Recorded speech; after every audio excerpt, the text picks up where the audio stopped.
The Zeitgeist Movement is not a political movement.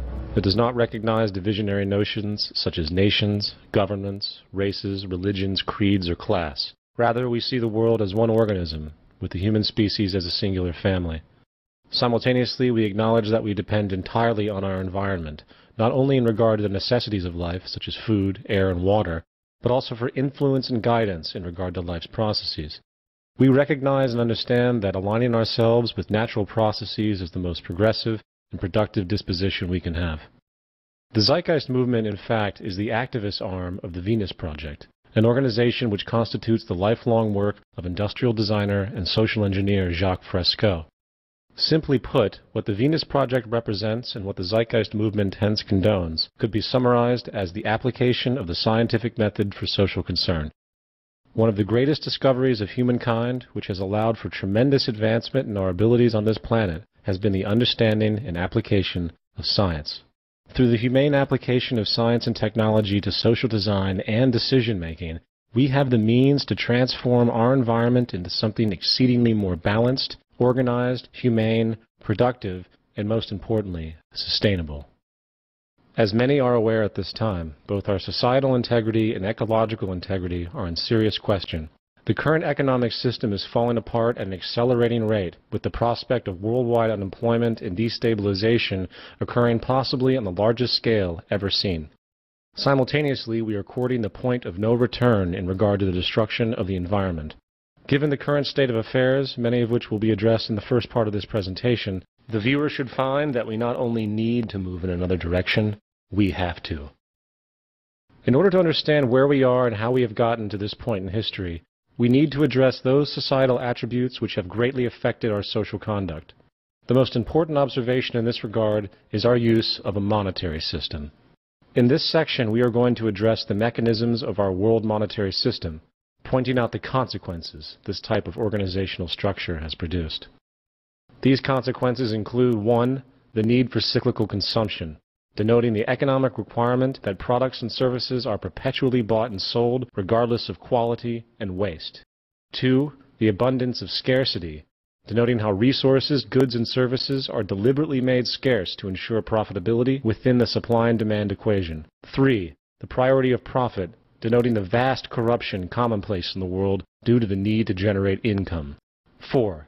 Fiscal manipulation, denoting how the central banking systems of the world work to control the economy for the benefit of their corporate constituents and establishment power.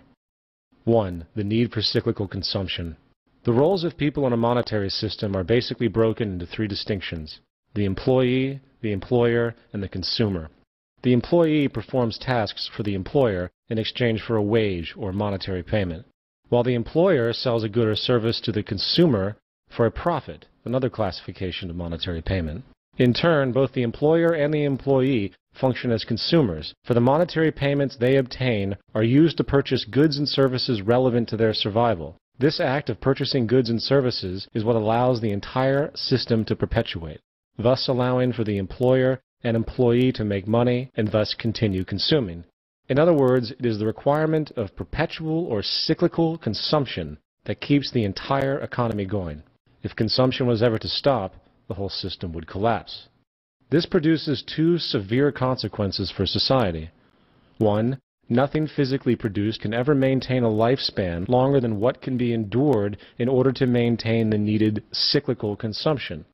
In other words, everything must break down in a respective amount of time in order to continue the financial circulation needed to power the economy. This characteristic could be defined as planned obsolescence. Planned obsolescence is essentially the deliberate withholding of efficiency, so the product in question breaks down respectively fast. This happens both intentionally, with manufacturers timing their products for breakdown, often as soon as the warranty runs out, and indirectly, where profit-based shortcuts taken in production, usually in the form of cheap materials and poor design, translates into an inferior product immediately, with the failure of the product simply a matter of time. The second consequence is that new products and services must be constantly introduced regardless of functional utility, generating endless waste. The result of these 2 issues are nothing but unacceptable, for not only are resources being neglectfully used in products that are designed not to last, wasting human energy and materials, the amount of frivolous waste and pollution that results is staggering.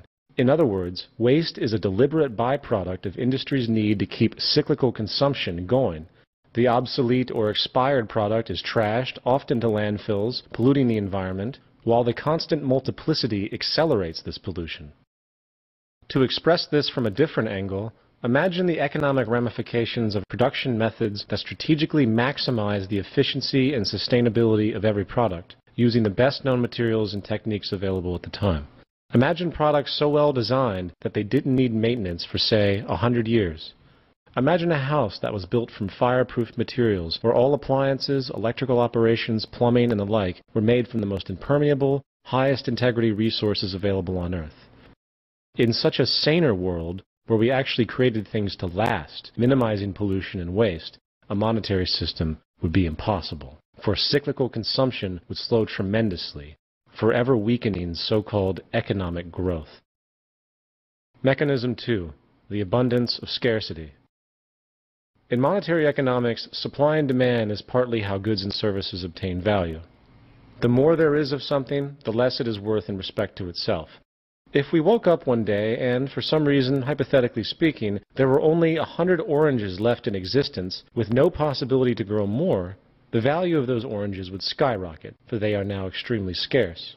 In other words, it is profitable for resources to be scarce.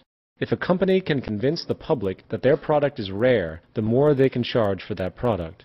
This provides a strong motivation to keep items and resources scarce. The ramifications of this are psychologically profound, for if companies know they can make more money by having their items scarce, the propensity to deliberately limit production or be dishonest about available resources is high. This means that the monetary system rewards mechanisms that inherently discourage abundance and equality. Even more offensively, profit can actually be made as a result of scarcity generated by environmental pollution, such as what is now happening with our water supplies. This creates a perverse reinforcement of indifference to environmental concern by industry, for the more damage there is, the more profit that can be obtained by offering solutions. And this leads us to 3, the priority of profit. A monetary system's foremost motivating principle is profit, or more generally, income. All people must seek out a strategy to acquire money. A wage earner seeks out the best possible pay he can get for his services, while the employer seeks to constantly reduce costs in order to maximize their profit. This competitive mentality extends into all facets of society, and it should be no surprise that those who are in positions of great wealth are often the most ruthless and indifferent. Now, before we move any further into the negative consequences of the profit priority, let's first consider what many think to be the good side of this system: incentive. As the theory goes, the need for profit provides a person or organization with motivation to work on new ideas and products that might sell in the marketplace. In other words, the assumption is that if people were not motivated by their need to obtain money, nothing would be invented and little social progress would be achieved. First of all, the most powerful contributions to society did not come from people seeking profit. Louis Pasteur, Charles Darwin, the Wright brothers, Albert Einstein, and Isaac Newton did not make their massive contributions to society because of material self-interest. While it is true that useful inventions and methods do come from the motivation for personal gain, the intent behind those creations typically have nothing to do with human or social concerns.